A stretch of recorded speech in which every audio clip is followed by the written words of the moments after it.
लोकसभा चुनाव 2024 में उत्तर प्रदेश से भारतीय जनता पार्टी, राष्ट्रीय लोकदल और समाजवादी पार्टी के 10 विधायकों ने जीत दर्ज की थी। इस 10 विधायकों में करहल, मिल्कीपुर, सियामऊ, कुंदरकी, गाजियाबाद, फूलपुर, मझवा, कटेहरी, खैर और मिर्ज़ापुर विधानसभा सीटों के विधायक शामिल हैं। अब ये सभी विधायक लोकसभा के सदस्य बन चुके हैं और इन सीटों को विधानसभा की ओर से खाली घोषित कर दिया गया है।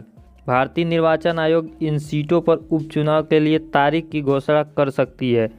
इस बीच खबरें हैं कि यूपी की 7 और सीटों पर भी उपचुनाव की स्थिति बन सकती है।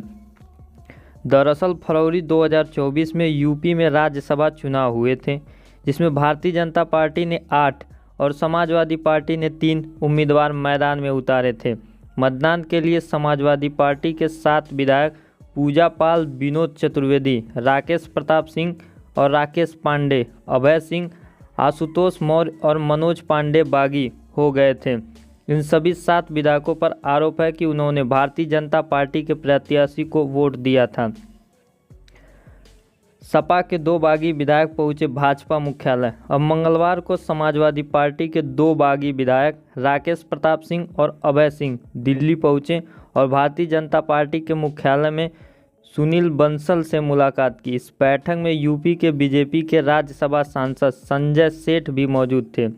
इस मुलाकात के राजनीति निहितार्थ यह निकाले जा रहे हैं कि सपा के बागी विधायक जल्द ही इस्तीफा दे सकते हैं। अगर ऐसा होता है तो यूपी में 10 नहीं बल्कि 17 सीटों पर उपचुनाव हो सकते हैं।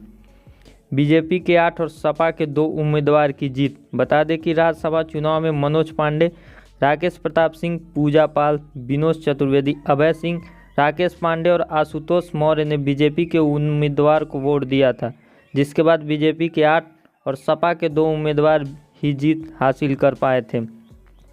वही विधायकों की बगावत के बाद अखिलेश ने बागियों के सपा छोड़ने की वजह बताते हुए कहा कि कुछ लोग दबाव में चले गए और कुछ लोग सम्मान पाने के लिए चले गए। अखिलेश यादव ने बिना नाम लिए पूछा कि किसी के घर से कौन सा हथियार मिला और हर कोई जानता है कि उनका किसके साथ रिश्ता है, तो कुछ लोग डर के चले गए।